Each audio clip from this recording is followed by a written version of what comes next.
Nous voilà dans votre nouvelle édition du journal Actueno. Mesdames, Messieurs, chers internautes, bienvenue. C'est un plaisir de vous retrouver tout de suite avec les titres de ce journal.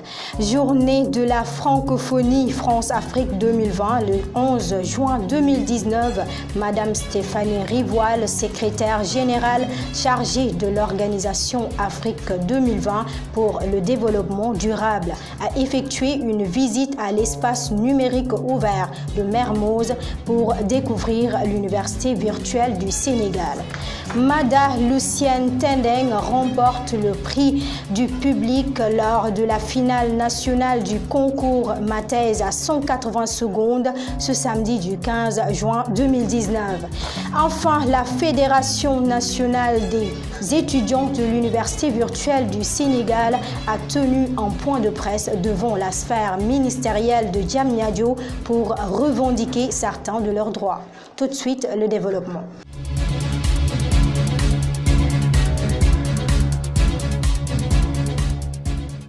Mesdames, Messieurs, bienvenue. Mathèse en 180 secondes est un concours national qui regroupe les doctorants des différentes universités du Sénégal. La finale de la deuxième édition s'est tenue à Dakar Olympia. Elle a été remportée par l'université Alioune Diop de Bombay et la représentante de l'université virtuelle du Sénégal, en l'occurrence Mada Lucienne Tendeng, s'adjuge le prix du public. Reportage signé Ibrahima Diop. Le canal Olympia de Dakar a abrité la finale du concours national Mathèse en 180 secondes qui a vu la participation de l'université virtuelle du Sénégal. Madame Lucienne Tendeng a représenté l'université virtuelle du Sénégal en remportant le prix du public devant les autres universités, dont l'université Cheikh Anta Diop de Dakar et Assane Seck de Ziguinchor. À représenter, et je pense de l'avoir dignement représenté. On a le prix du public et je pense que ce n'est pas rien. Donc ça, c'est de la fierté. J'ai choisi de travailler sur ma thèse sur l'université virtuelle du Sénégal parce que la première promotion d'étudiants de l'UVS, il y avait dans cette promotion mes élèves, donc mes élèves du lycée John Fitzgerald Kennedy faisaient partie de cette première promotion-là. Donc j'ai été touché par les retours, pas toujours positifs, de la formation à l'université virtuelle du Sénégal, ce qui a fait que j'ai commencé à m'intéresser à l'offre de formation à distance et donc d'y consacrer une bonne partie de ma vie aujourd'hui, donc ma thèse de doctorat. Madame Lucienne Tendeng a fait sa thèse sur l'université virtuelle du Sénégal, son mode d'enseignement et son importance au sein de leur communauté. Une finale qui a été remportée par l'université Alioune Diop de Bombay, qui va représenter le Sénégal au concours international qui se tiendra même au Sénégal au mois de septembre au Grand Théâtre de Dakar. À l'occasion de son déplacement au Sénégal, Madame Rivoal, en compagnie de Monsieur Cyril Maman, dans le cadre de son recensement des projets et programmes qui œuvrent dans le développement durable, la délégation a été accueillie par Monsieur Adama Diallo, directeur des espaces numériques ouverts, par Monsieur Pape Momodou Diagne, chef de division des opérations, ainsi que de Madame Barbara Diagne, chef de division de coopération et tant d'autres autorités administratives. Propos recueillis de Sokhna Badiane. Emmanuel Macron a annoncé en 2017 à Ouagadougou qu'un sommet se tiendrait en France sur un thème particulièrement pertinent, la ville durable. Je suis chargée de monter ce sommet. Je le souhaite participatif avec les gens, car la ville, c'est du citoyen au chef d'État et ça concerne tous les maillons intermédiaires, le secteur privé, les maires, les collectivités territoriales, les universités, bien évidemment. Et je suis ici justement dans l'université virtuelle de Dakar. Je trouve ce projet très pertinent pour les sujets de ville durable. La ville, ce n'est pas seulement la capitale et les grandes villes du territoire, ce sont les villes secondaires et les villes intermédiaires jusqu'au maillon du village. Si les jeunes en particulier et les gens en général n'ont pas accès aux services comme l'éducation, la santé, le sport, la culture et l'emploi dans leur territoire, ils vont bouger vers les grandes villes, ils vont s'agglutiner dans des bidonvilles où la vie ne sera ni agréable ni durable pour eux, ni pour l'environnement. C'est pour ça que je trouve que cette visite aujourd'hui était particulièrement utile pour moi. J'ai vu un projet concret, réel, qui existe, où des universités se déploient de manière virtuelle sur l'ensemble du territoire du Sénégal pour que des jeunes bacheliers puissent avoir accès à l'éducation de leur choix grâce aux nouvelles technologies, avec un dispositif où ils peuvent rester chez eux, dans leur famille, et vivre et apprendre dans des conditions particulièrement optimales. Le lancement officiel des mercredis des alumni de l'Université virtuelle du Sénégal à l'ENO de Keur Massar avec comme thème « Quelles leçons au profit des étudiants calés pour leur insertion professionnelle ». Le retour d'expérience du réseau des alumni est une opportunité des étudiants de mieux comprendre le système d'études de l'UVS, mais aussi de pouvoir profiter des outils numériques et pour exceller dans le monde actuel. Les précisions avec Matar Tchandoum.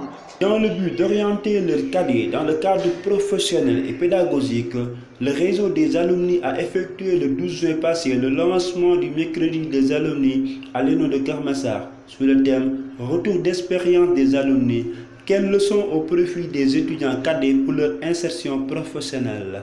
Un thème qui a permis à M. Guillaume Cissé de partager son expérience et de parler de la résilience. Donc aujourd'hui, notre présence se résume en un mot, c'est tout simplement le déclic.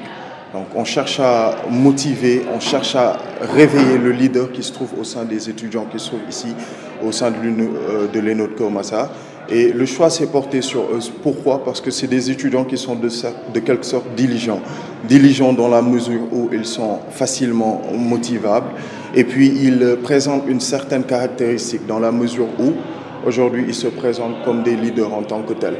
Donc nous cherchons tout simplement à réveiller ce leader, à déclencher un certain déclic qui aujourd'hui pourrait servir à montrer l'exemple au sein des autres universités.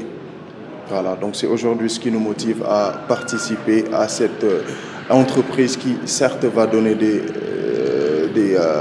résultats favorables. Nous allons tout simplement étendre, donc faire un certain maillage pour quand même beaucoup plus susciter l'esprit fort de l'Université virtuelle du Sénégal.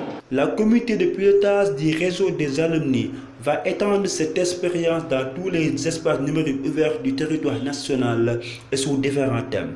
L'absence de certains tuteurs dont la plateforme a un problème de connectivité ainsi que le retard de paiement des bourses vu comme un manque de considération des étudiants de l'Université virtuelle du Sénégal était l'objet du rassemblement de la Fédération nationale des étudiants de l'Université virtuelle du Sénégal à Diamniadio. Le détail de ces annonces avec Abbas Diouf. Sous un soleil plombant, ardent de Diamniadio, que la Fédération nationale des étudiants de l'Université virtuelle du Sénégal a tenu un point de presse devant la sphère ministérielle de Diamniadio pour revendiquer certains de leurs droits. Un point de presse qui a été un peu chamboulé au début par la sécurité de la sphère du fait que la Fédération nationale des étudiants de l'Université virtuelle du Sénégal n'avait pas l'autorisation de faire un point de presse à l'intérieur de la sphère. Après quelques échauffourées, la FENEV à sa tête, M. Ibrahim Cissé, a déroulé son point de presse devant la sphère en soulevant tous les maux qui gangrènent leur université. Nous déplorons d'être depuis 6 ans dans des espaces numériques ouverts provisoires, alors qu'eux, ils sont bien logés dans des bâtiments luxueux. Au-delà de ça, vient s'ajouter le point le plus sensible de l'Université virtuelle du Sénégal, le problème de la connectivité. Depuis des jours, les étudiants n'ont pas encore reçu le forfait de ce mois, cause pour laquelle ils nous disent qu'ils ont des différends avec l'opérateur Sonatel. Maintenant, s'ils ont des différends, ils n'ont qu'à le régler. Mais nous, ce qui nous revient de droit, ils nous le donnent. Ces 5 gigas-là, on l'a besoin de ce mois-ci. Au-delà de ça, j'ajoute que c'est le point sensible, l'organe vital de l'Université virtuelle du Sénégal. Aujourd'hui, ils l'ont touché, c'est le problème de la connectivité. La lenteur administrative. Nous sommes dans une université virtuelle du Sénégal. Depuis 6 ans, notre administration, vraiment, on ne comprend pas jusqu'à présent qu'est-ce qui leur empêche d'accélérer les choses. Parce que nous sommes des étudiants. Chaque année, on rencontre des défaillances dans notre cursus universitaire. Parmi ces points, il y en a qui jugent des solutions immédiates par l'administration. Notons aussi à la fin du point de presse, la FENEV a été reçue par le secrétaire général du ministère de l'Enseignement supérieur, de la Recherche et de l'Innovation, Alain Provis, pour apporter des solutions à certains problèmes. Mais notons aussi que Ibrahima Cissé et sa bande restent sur leur décision de ne pas lever le mot d'ordre. Le service à sa communauté prime à l'espace numérique ouvert de Keur Massar Ndogu a été organisé par le Bénin lors du mois de Ramadan 2019. Cette journée était marquée par la cohésion et la solidarité des étudiants et des moments de partage avec leur communauté. Mbayang Sek. Le mois de Ramadan, un mois de générosité et de partage. Partant de cette idée, le 29 mai 2019, l'espace numérique ouvert de Keur Massar avait organisé un dogu spécial dans le but de renforcer le social au sein de cette université, mais aussi de consolider les liens entre les différents ENO de la région de Dakar. En effet, cette journée de partage s'est accompagnée d'une bonne dose de spiritualité car, de 10h à 19h, nous avons assisté à une déclamation successive de récital coranique. De surcroît, cette bonne initiative de la part du président du Bénin de Keur Massar avait le réel plaisir de recevoir des invités venant des ENO voisins, 6 dans la région de Dakar. Je remercie tous les étudiants de l'espace numérique ouvert de Keur Massar pour leur engagement, leur détermination, mais aussi tous les membres du Bénin, particulièrement à la commission féminine, la commission sociale aussi et la commission d'organisation. Mais je ne saurais terminer aussi sans pour autant que remercier également le DARA des étudiants qui est implanté ici au sein de l'ENO, qui ont ménagé aucun effort pour la réussite de cet événement. Je pense que ça, c'est une chose que les étudiants de Keur Massar nous ont montré aujourd'hui, cette fois-ci, une preuve de détermination, d'engagement et d'amour en leur université. Je pense que c'est très important. Je vous remercie vous également Acteno qui ne aussi ménage aucun effort pour la couverture et la visibilité de toutes les activités qui se passent au sein des ENO. Je vous remercie du fond du cœur et je vous souhaite bonne continuation. Alors, je suis très heureuse et à la fois très touchée par deux choses. Le contenu de l'agenda d'abord. Il est révélateur des intérêts que les étudiants ont, non seulement pour leur culture, mais l'intérêt qu'ils ont pour leur communauté. Avoir des récitals de Khassaïd avec le courriel des Hizb ut-Tarqiyyah, ça montre un fort ancrage culturel, culturo-religieux. Une société sénégalaise, des jeunes du Sénégal, des étudiants qui croient en leur culture. Mais ensuite, il y a l'idée du Ndogu pour tous, qui est un autre point très important. Puisque vouloir non seulement restaurer en ce mois béni sa communauté interne, que sont les étudiants, mais se proposer de le faire pour les populations environnantes, c'est louable. Et c'est ce que l'on a constaté à l'ENO de Dakar, à l'ENO de Guédiawaye. Et Keur Massar n'a pas dérogé à la règle. La spécificité de Keur Massar, c'est d'avoir pu rassembler, parce que peut-être qu'elle a été la dernière, toutes les autres ENO, tous les autres espaces numériques en son sein. On a eu de vrais, réels moments forts, en culturo-religieux, mais aussi des moments de solidarité et de partage avec le Ndogu. À partir de 19h30, les étudiants entament la distribution de Ndogu dans l'ENO et ses environs, créant l'affinité entre eux. Enfin, les propos du président du Bénin et de Mme Aminata Diagne-Sy, directrice de l'alignement du plan stratégique, ont justifié l'utilité et la réussite de cette journée. Nous sommes au terme de cette édition, chers internautes. D'ici là, restez connectés sur www.actueno.com pour plus d'informations. Merci, à très bientôt.